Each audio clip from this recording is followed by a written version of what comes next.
কথায় বলে বজ্র আঁটুনি ফসকা গেরো। একদিকে প্রধানমন্ত্রী উজ্জ্বলা যোজনা দারিদ্র্য সীমার নিচে থাকা পরিবারগুলোকে এলপিজি কানেকশন পাইয়ে দেওয়ার প্রতিশ্রুতি, আর উল্টো দিকে সেই মহার্ঘ এলপিজি নিয়ে লাগাম ছাড়া দুর্নীতি। লাল রঙা গ্যাস সিলিন্ডারটি আমার আপনার রান্নাঘরের প্রাণভোমরা, কিন্তু এবার তাতেও বাদ সাজছে অটো। রান্নার জন্য বরাদ্দ এলপিজি সিলিন্ডার থেকে বেআইনিভাবে গ্যাস ঢুকছে শহর জুড়ে অজস্র অটোর ট্যাঙ্কে, চলতি ভাষায় যাকে বলছে কাটা গ্যাস। ধরুন আবেদন করে আপনি হাপিত্তেশ করে বসে আছেন, এলপিজি কানেকশনের দেখা নেই, তাগাদা দিতে ছুটলেন সেই সংস্থার অফিসে, গেলেন হয়তো অটোয় চেপে, আপনি বুঝতেও পারলেন না হয়তো সেই অটো আপনার বরাদ্দ গ্যাস নিয়েই শহরময় ছুটে বেড়াচ্ছে। প্রথমেই দেখুন এবিপি আনন্দের ক্যামেরায় শহরের বিভিন্ন প্রান্তে কোন অনিয়মের ছবি ধরা পড়ল। রান্নার গ্যাসের সিলিন্ডার নিয়ে কালোবাজারের অভিযোগ নতুন নয়। বাড়ির জন্য গ্যাস বুক করে সিলিন্ডার মেলেনি এমন হয়রানির অভিযোগও শোনা যায় প্রায়শই। কিন্তু গৃহস্থের জন্য বরাদ্দ এসব সিলিন্ডার যাচ্ছে কোথায়? আচ্ছা, কখনো ভেবে দেখেছেন আপনার জন্য বরাদ্দ রান্নার গ্যাসে কোথাও অটো ছুটছে না তো? অটো এলপিজিতেই চলার কথা, কিন্তু সেটা কখনোই রান্নার গ্যাস নয়। অথচ বাস্তবে তেমনই হচ্ছে, পুরোটাই বেআইনি, কিন্তু চলছে রমরমিয়ে। চলতি নাম কাটা গ্যাস পাম্প। এই বেনজির দুর্নীতির ওপর থেকে পর্দা তুলতেই আমরা হানা দিয়েছিলাম বিভিন্ন কাটা গ্যাস পাম্পে।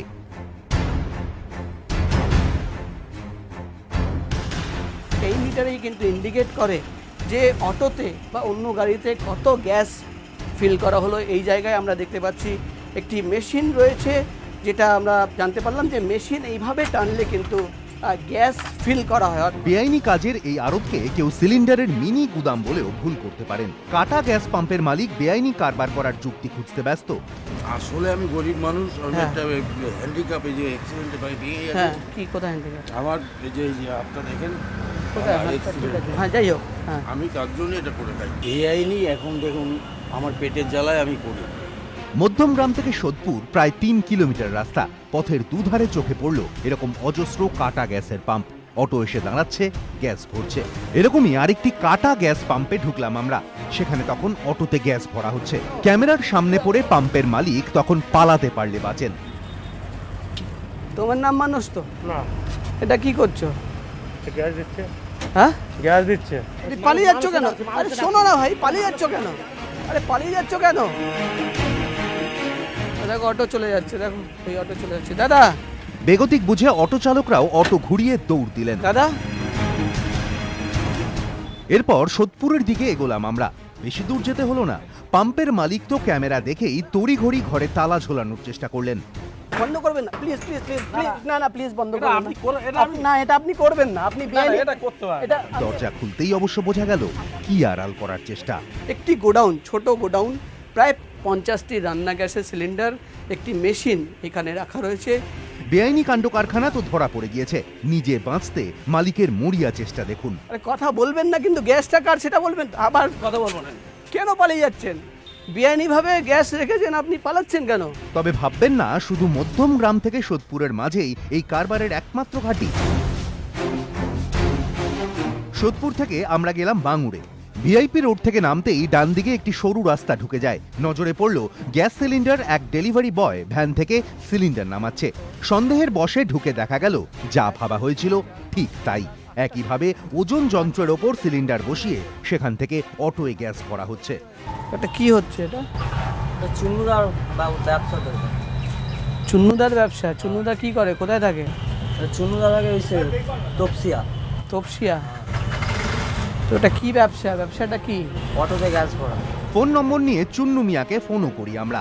आप जिस नंबर पर कॉल कर रहे हैं उस पर संपर्क कर पाना अभी संभव नहीं है। মালিকের ভিজিটিং কার্ডেই আমরা বাপি নামে আরেকজনের নাম্বার পেলাম।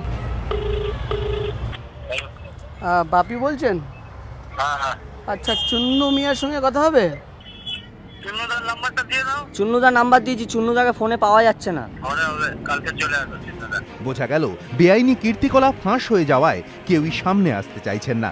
উত্তর 24 পরগনা হলো, কলকাতা হলো, এবার আমাদের গন্তব্য দক্ষিণ 24 পরগনার সোনারপুর।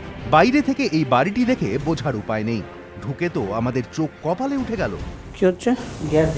হ্যাঁ, কিসের গ্যাস? খুলে দিলে কেন? আরে পালাচ্ছ কেন? এই কাজ শুধু যে বেআইনি তা তো নয়, এতে দুর্ঘটনার সম্ভাবনাও 16 আনা। সেফটি পয়েন্টের জন্য মানে কি আপনার এই ট্রান্সশিপমেন্টের সময় অনেক কিছু ঘটনা ঘটতে পারে এবং তাতে আগুন মানে আগুনও লাগতে পারে। সেই সব দিক দিয়ে চিন্তা করে ট্রান্সশিপমেন্ট করা উচিত নয়। দূষণ রুখতে কাটা তেলের বদলে রাস্তায় নামানো হয়েছে এলপিজি চালিত অটো। অনেকে বলছেন দূষণ কমেছে কিনা ঠিক নেই, তবে এতে দুর্নীতির নতুন রাস্তা খুলে গিয়েছে তা নিয়ে কোনো সন্দেহই নেই। প্রকাশ সিনহা, এবিপি আনন্দ।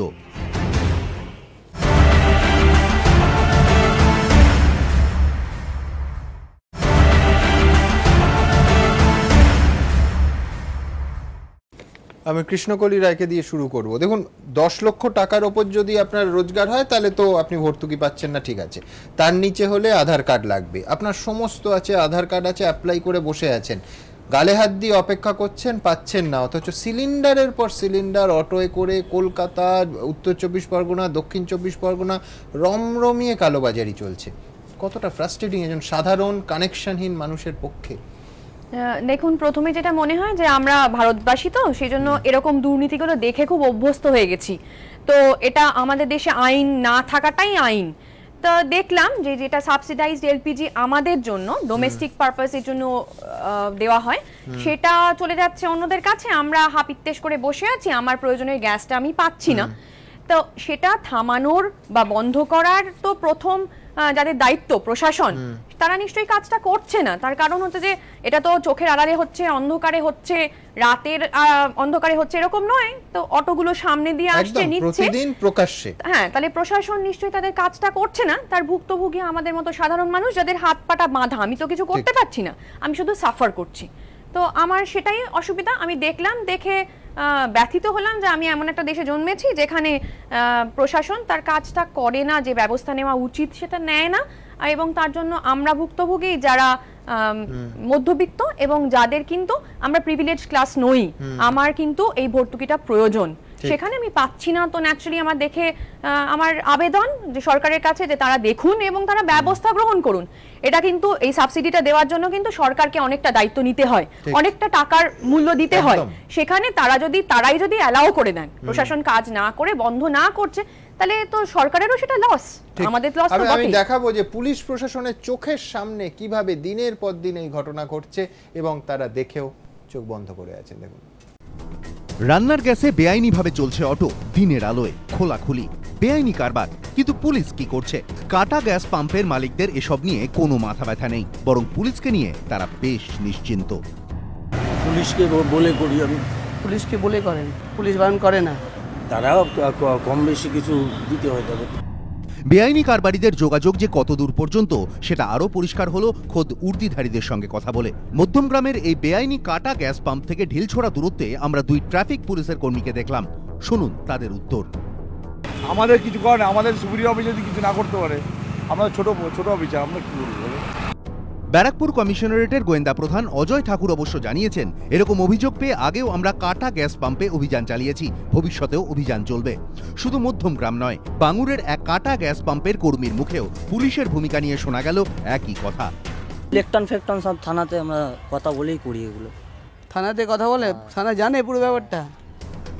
প্রকাশ্যে বেআইনি কারবার চললেও বিধাননগর কমিশনারেটের গোয়েন্দা প্রধান সন্তোষ পাণ্ডের দাবি, এরকম কিছু জানি না, অভিযোগ পেলে রুখতে ব্যবস্থা নেব। পুলিশ কার্যত চোখ বুজে রয়েছে। সেই সুযোগ নিয়ে অটো চালকরাও দিনের পর দিন কাটা গ্যাস পাম্প থেকে রান্নার গ্যাস ভরেই অটো চালাচ্ছেন। তবে পেট্রোল পাম্পের গ্যাসের চেয়ে কাটা গ্যাস পাম্পের রান্নার গ্যাসের দাম কিন্তু বেশি। অটো চালকরাও সেটা স্বীকার করে নিচ্ছেন। এটা আমাদের দিয়ে নেয় হচ্ছে গিয়ে 60 টাকা। হ্যাঁ, 60 টাকা কি 1 কেজি? কিন্তু পেট্রোল পাম্পে তো কম দাম আছে। হ্যাঁ, পেট্রোল পাম্পে কম দাম আছে। তাহলে দিনের পর দিন বেশি দাম দিয়ে অটো চালকরা এই রান্নার গ্যাস কিনছেন কেন? অটো চালকদের দাবি, পাম্পের গ্যাসের থেকে রান্নার গ্যাসের ঘনত্ব বেশি, তাই 1 কেজি পাম্পের গ্যাসের থেকে 1 কেজি রান্নার গ্যাসে অটো অনেক বেশি চলে। হ্যাঁ, এই গ্যাসের মাইলেজটা বেশি যায়। পাম্পের গ্যাসটা পাতলা তো জলের মতন, ওটা 1 লিটার ভরলে 2 টিপ মারলে শেষ হয়ে যায়। 4 কেজি ভরলে আমাদের 1.5 দিন চলে যায়। অর্থাৎ অটো চালকরা নিজেদের মুনাফার জন্য কাটা গ্যাস পাম্পের দ্বারস্থ হচ্ছেন। সেই সুযোগে ফুলে ফেঁপে উঠছে অসাধু অবৈধ এই কারবার, যাতে পুলিশি যোগসাজশের অভিযোগ উঠছে। তবে এই সবকিছুর মাঝে বঞ্চিত শুধু সেই সাধারণ মানুষ, যার সময় মতো নিয়ম মেনে একটি সিলিন্ডার পেতেই কালঘাম ছুটে যায়। প্রকাশ সিনহা, এবিপি আনন্দ, কলকাতা। জয়প্রকাশ দা, গ্রামের দরিদ্র মানুষ 1 কোটিরও বেশি সংখ্যক মানুষ যারা ধোঁয়ায়, উনুনের ধোঁয়ায় কষ্ট পাচ্ছেন, তাদের জন্য প্রধানমন্ত্রীর যোজনা। সরকার বলছে গিভ ইট আপ। তো যারা গিভ আপ করলেন তাদের স্যাক্রিফাইস তো কাজে এলো না। দিনের পর দিন চোখের সামনে তাদের অধিকার অন্য জায়গায় চলে যাচ্ছে, তাদের আত্মত্যাগ অটো ট্যাঙ্কে এসে মিশছে।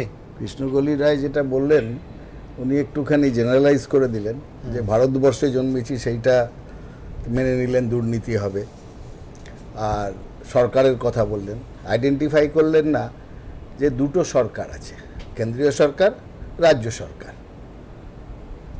দুটো একই ভারতের দুই রূপ। প্রধানমন্ত্রী বলছেন যে ওই গরিব লোকরা, ওই গরিব মহিলা ছেলেকে পড়ানোর জন্যে কাঠ পুড়িয়ে যে ধোঁয়া নিচ্ছেন দিনে 400 সিগারেট খাওয়ার মতন, তাকে আমাকে বাঁচাতে হবে।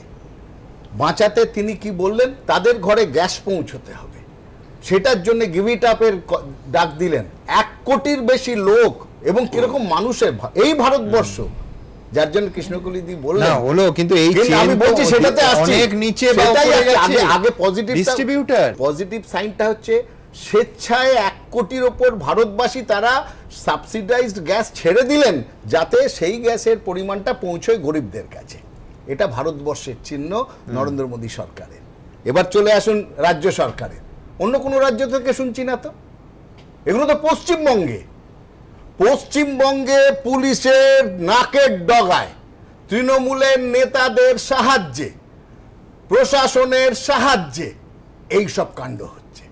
আপনার আমার গরিব মানুষদের গ্যাস নিয়ে এই যে দেখছেন, একটু আগে আলোচনা করছিলেন অনিন্দবাবুর কথা সল্টলেকের, আমি বললাম হাজার হাজার হাজরার মতন হাজার হাজার অনিন্দ।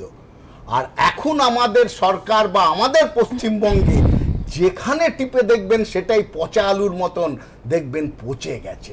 যে কোনো রাস্তায়, যে কোনো জায়গায় দেখুন। আজকে আমি 1 মিনিট বলিনি, এই যে গ্যাসের ব্যাপারটা আপনি দেখলেন, আমি শুধু একটা ঘটনা যেটা আসবে, 100 দিনের কাজে যেই যাবেন গ্রামের দিকে, পুকুর কাটার কথা অন্তত 200 লোক সেখানে একটা ড্রেজার দিয়ে কেটে দিয়ে সেই টাকাগুলো আমার খালি একটাই প্রশ্ন জয়প্রকাশ দার কাছে, যিনি কেন্দ্রীয় সরকার রাজ্য সরকারের এত বিশ্লেষণ করলেন, আমাকে দুটো প্রশ্নের উত্তর যদি উনি দেন ওনার সময়। সেটা হচ্ছে যে ঋণ খেলাপি হিসেবে বিজয় মাল্যের বিরুদ্ধে এই সরকার কি ব্যবস্থা নিয়েছে, আর দ্বিতীয়ত কালো টাকা এই প্রতিশ্রুতি তো 2014 লোকসভা নির্বাচনের আগে নরেন্দ্র মোদী দিয়েছিলেন। আমি দুজনকেই একটা কথা বলবো, বিজয় মালিয়া কালো টাকায়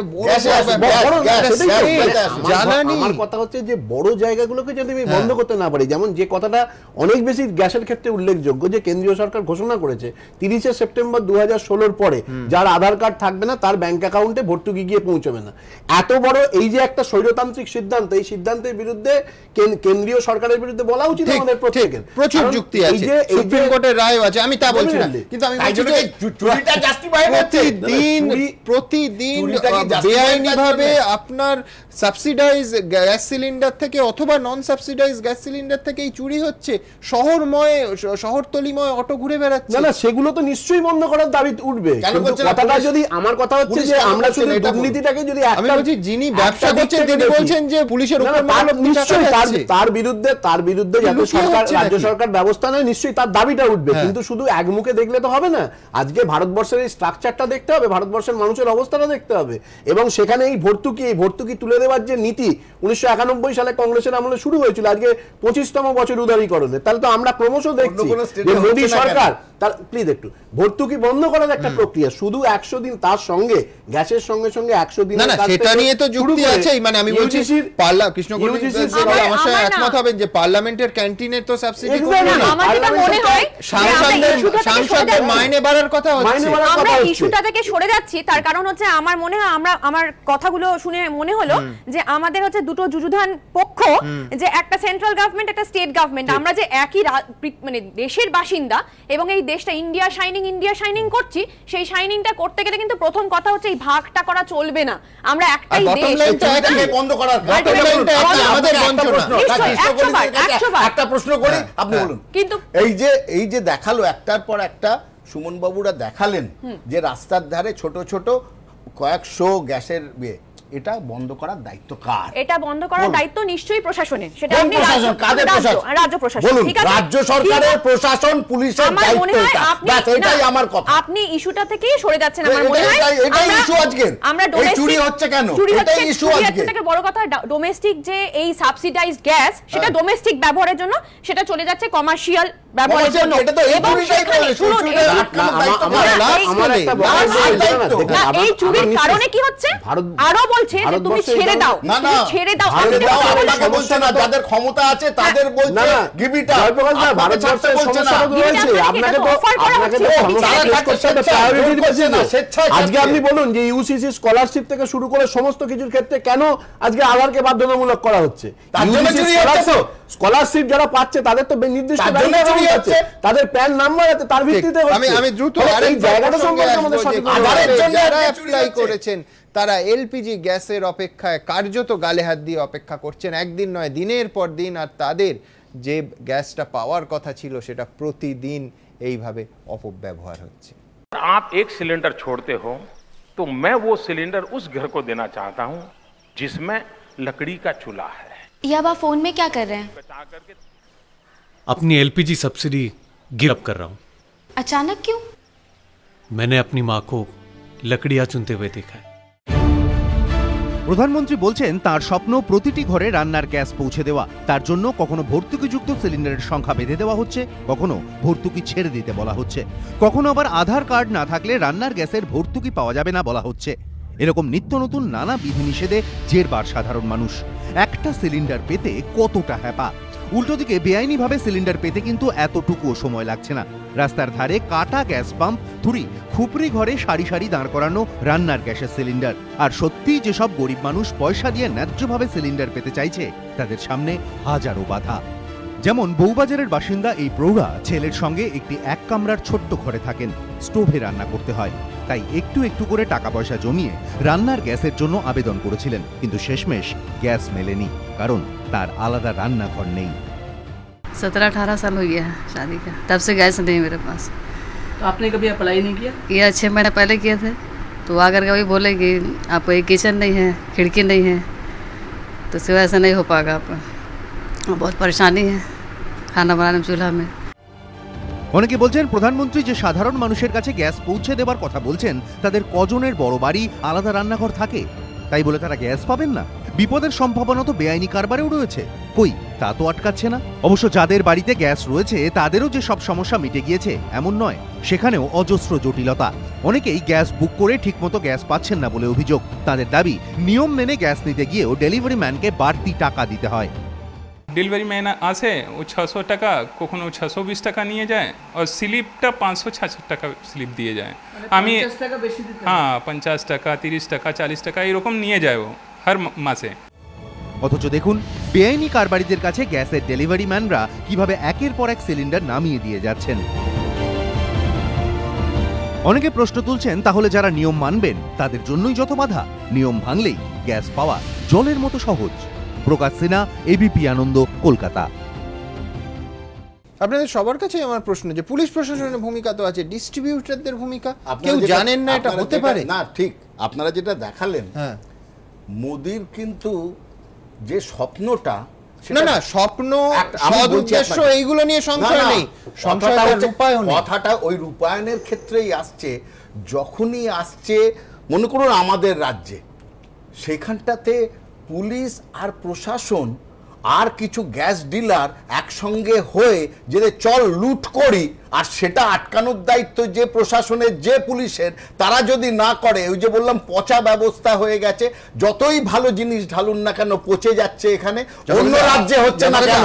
আমার মানতে হবে সেটা অন্য রাজ্যে কেন হচ্ছে না, আমাদের রাজ্যে হচ্ছে কেন? অটোওয়ালাদের দিকে আমরা আঙুল তুলছি ঠিকই, কিন্তু পরিকাঠামো আমরা কি যথেষ্ট পরিমাণ এলপিজি সাপ্লাই কেন্দ্র গড়ে তুলতে পেরেছি? তার মানে কি এই চুরিটা কি জাস্ট? না না না, অবশ্যই সেই জন্যই তো হচ্ছে। কেন এই জন্য আমরা আজকে আলোচনা করছি, আপনারা দেখেছেন দায়িত্বহীন ভাবে যে কিভাবে সাধারণের গ্যাস চুরি হচ্ছে। এই চুরি প্রত্যন্ত গ্রামে যেতে হচ্ছে না, কলকাতায় বসে। পুলিশ আর প্রশাসন ছাড়া এটা সম্ভব নয়। আমরা একটা খুব গুরুত্বপূর্ণ ইস্যু মানে আলোচনা করছি না, সেটা হচ্ছে যে দেখবেন ভর্তুকি যেটা ব্যাংক অ্যাকাউন্টে জমা হয় এখন, তারও কিন্তু ক্রমশ সেটা কমা বাড়া হয়, এবং এই কমা বাড়ার এক্সপ্লানেশনটা কিন্তু সাধারণ মানুষের কাছে নেই। কেন এটা কমছে, কেন বাড়ছে, তার কোনো বার্তা নেই। বরঞ্চ যে আজকে দিনের প্রতিশ্রুতি বা মোদী যতটা বিজ্ঞাপনে যতটা আন্তরিক, বাস্তবিক ক্ষেত্রে ততটা আন্তরিক নয়। আজকে আপনি বলুন না যে 2016 সালের জানুয়ারি টু মার্চ যে জিডিপি, সেই জিডিপি রেটটা 7.9,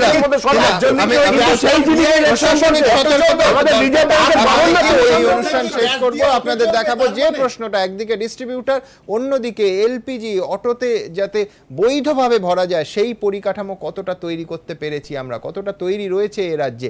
শুধুমাত্র অটোওয়ালাদের দিকে আঙুল তুলে এই প্রশ্ন কিন্তু এড়ানো যাবে না। দেখুন,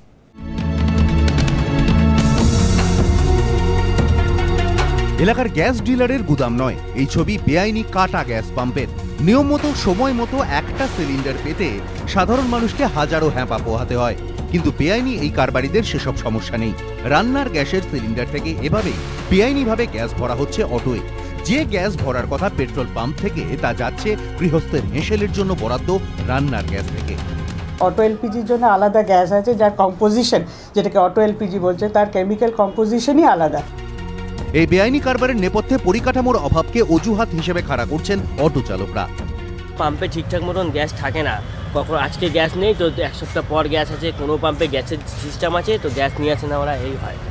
পরিকাঠামোয় খামতির কথা স্বীকার করে নিয়েছেন ইন্ডিয়ান অয়েলের এলপিজি বিভাগের ম্যানেজারও।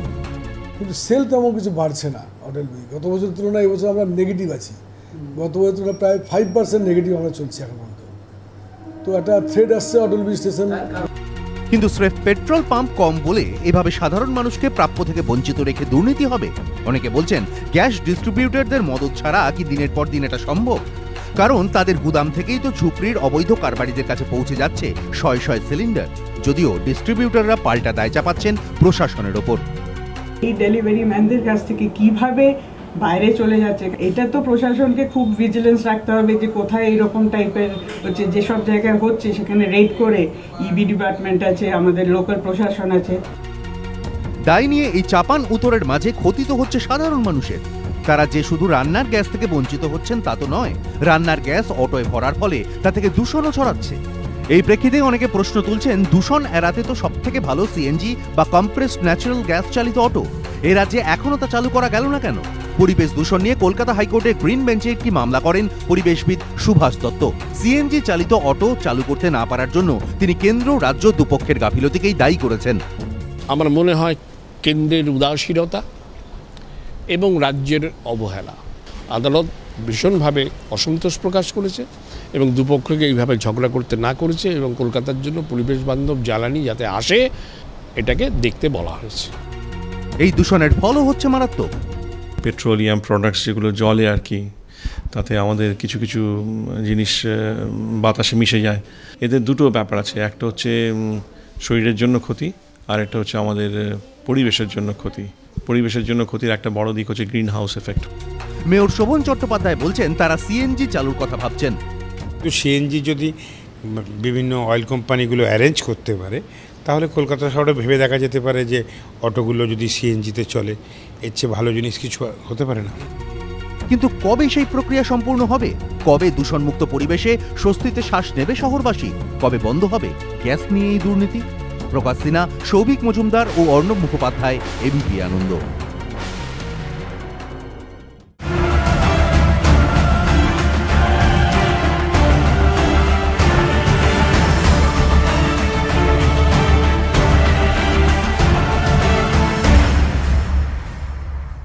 নিবেদন করছে ডালমিয়া সিমেন্ট, সম্পর্ক গড়ে দেশ গড়ে। পাওয়ার্ড বাই অরিশ শেয়ার প্লাস প্রিমিয়াম, মজবুত চুল তাই মজবুত কনফিডেন্স। সহযোগী নিবেদক সফেদ ডিটারজেন্ট পাউডার, সাফাইকা সুপারস্টার, শালিমার শেফ গুঁড়ো মশলা, জীবনের আসল স্বাদ। বিবেকানন্দ হসপিটাল, দুর্গাপুর। আমরা জানি জীবনের মূল্য। GIS গ্রুপ এডুকেশনাল ইনিশিয়েটিভস, ছাত্র থেকে সফল প্রফেশনাল।